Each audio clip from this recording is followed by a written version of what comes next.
Example number 1, consider an experiment of tossing a fair coin 3 times. एक experiment है tossing of fair coin का जो कि 3 दफ़ा टॉस किया जाता है. Let X be the random variable which assigns the number of tails obtained. X हमारे पास रैंडम वेरिएबल है जिसको क्या साइन हो रहा है, नंबर ऑफ टेल्स ऑब्टेन्ड. जो टेल्स ऑब्टेन्ड हो रही हैं वो हम एक्स को साइन कर देते हैं. Find and sketch C D F of x of X. आपने फाइंड करना है और आपने स्केच करना है C D F of x of random variable X का.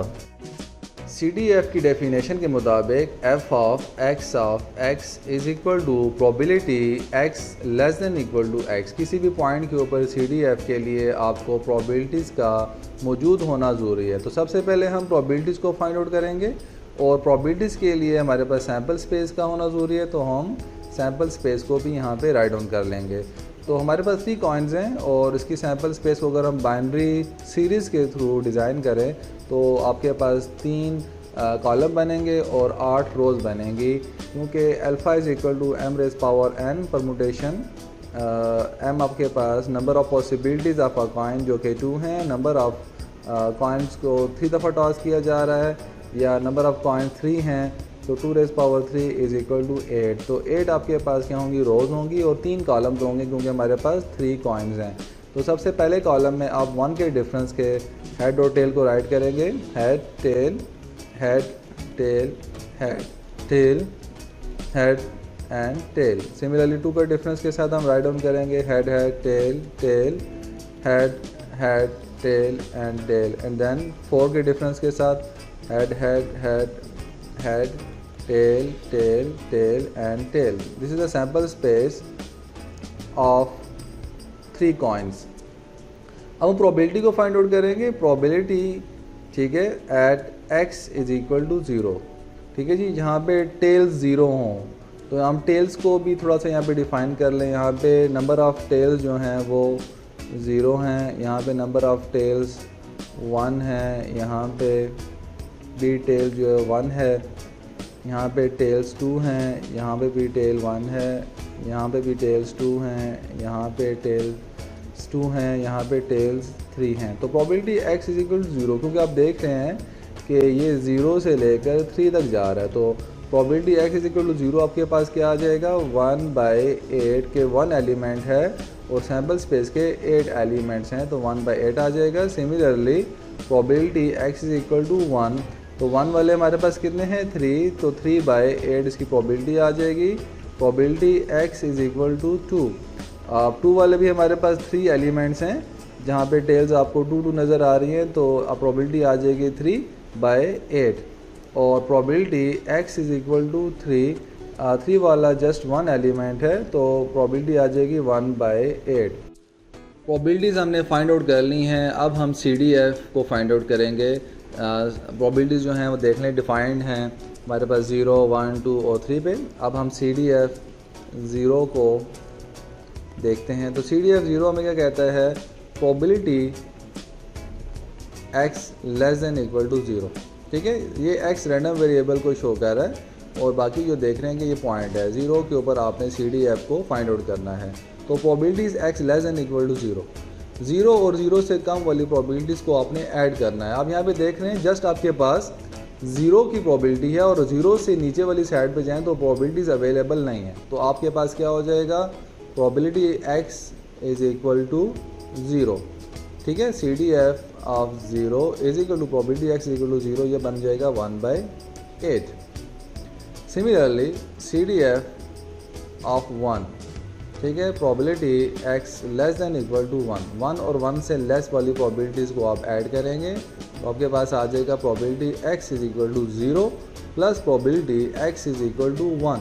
ठीक है, आपने 1 और 1 से लेस वाली प्रोबेबिलिटीज़ कौन कौन सी हैं, 0 वाली प्रोबेबिलिटी है और 1 वाली प्रोबेबिलिटी है. इनको आप ऐड करेंगे तो 0 पे आपको प्रोबेबिलिटी कितनी मिल रही है, 1/8 प्लस 1 पे प्रोबेबिलिटी मिल रही है 3/8. तो टोटल बन जाएगा आपके पास 4/8. This is the CDF 1. Similarly हम CDF 2 को भी इन्हीं लाइंस के ऊपर फाइंड आउट करेंगे. CDF 2 हमें कहता है f of x of 2 is equal to probability x less than equal to 2. ठीक है, 2 और 2 से कम वाली प्रोबेबिलिटीज़ को आप ऐड करें। तो हम यहाँ से ये भी राइट कर सकते हैं F of x of 1 plus probability x is equal to 2। ठीक है, एफ ऑफ एक्स ऑफ 1 आपको क्या बता रहा है, probability x equal to 0 plus probability x is equal to 1 कि सी डी एफ 1 के अंदर सारी की सारी प्रोबेबिलिटीज़ मौजूद हैं पिछली वाली। तो जस्ट हमने क्या किया, C D F 1 plus probability at x is equal to 2। ठीक है, तो हमारे पास ये बार बार हमें ये राइट डाउन नहीं करना पड़ेगा, बार बार जो प्रोबेबिलिटीज़ को हम लिख रहे हैं। तो सी डी एफ 1 के अंदर पिछली प्रोबेबिलिटीज़ का रिजल्ट आ रहा है 4/8 और probability x is equal to 2 ये हमें प्रोवाइड कर रहा है 3/8, तो आपके पास रिजल्ट आ जाएगा 7/8। Similarly C D F of 3, तो आपके पास हो जाएगा C D F 2 plus probability at x is equal to 3। ठीक है, सी डी एफ 2 में आपके पास पिछली सब प्रोबेबिलिटीज़ मौजूद हैं। देखें, सी डी एफ 1 मौजूद है, प्रोबेबिलिटी 2 भी मौजूद है, सी डी एफ 1 शो कर रहा है प्रोबेबिलिटी 0 को, प्रोबेबिलिटी 1 को भी।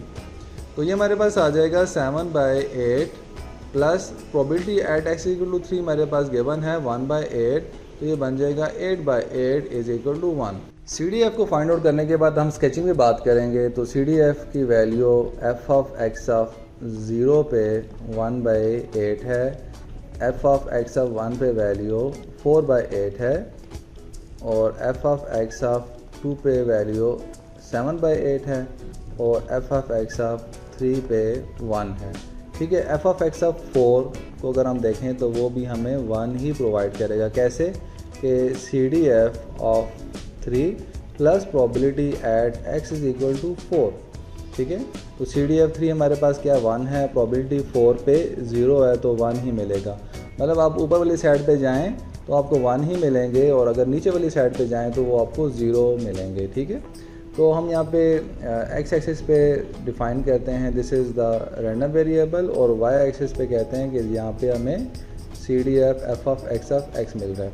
रैंडम वेरिएबल हम -1 0 1 2 3 और 4 ले लेते हैं। अब देखें तो सी डी एफ जो मूव कर रहा है वो 1/8 to 1 मूव कर रहा है, तो मैक्सिमम वैल्यू 1 है और मिड वैल्यू हमारे पास 4/8 है, नियर अबाउट टू 1 7/8 है और नियर अबाउट टू 0 हमारे पास 1/8 है। अब हम देखते हैं कि -1 के ऊपर सी डी एफ, तो ये 0 हो गया। अब 0 पे चेंज आ रहा है 1/8 का। ठीक है, ये हमारे पास 0 पे चेंज आता है 1/8 का और ये रहता है लेस देन 1 तक। फिर 1 पे चेंज आता है 4/8 का। ठीक है, ये हमारा मूव करता है 4/8 और ये रहता है लेस देन 2 तक सेम। फिर 2 के ऊपर चेंज आता है 7/8 का, तो ये 7/8 आपका यहाँ से आगे मूव करता है लेस देन 3 तक। जैसे 3 आता है तो ये 1 की वैल्यू में दे देता है, तो ये 1 के ऊपर चला जाता है और फिर सो ऑन 4 पे भी 1 मिलेगा और सो ऑन आगे भी, और इससे नीचे आपको 0 मिलेगा। सी डी एफ का बिहेवियर आपको रैंडम वेरिएबल की इंफॉर्मेशन के बारे में बेटर अंडरस्टैंडिंग प्रोवाइड करता है। जैसे कि आप देख सकते हैं रैंडम वेरिएबल 0 के ऊपर आपको सी डी एफ 1/8 का स्टेप प्रोवाइड कर रहा है। इट मीन्स के आपकी प्रोबेबिलिटी 0 पे कम है।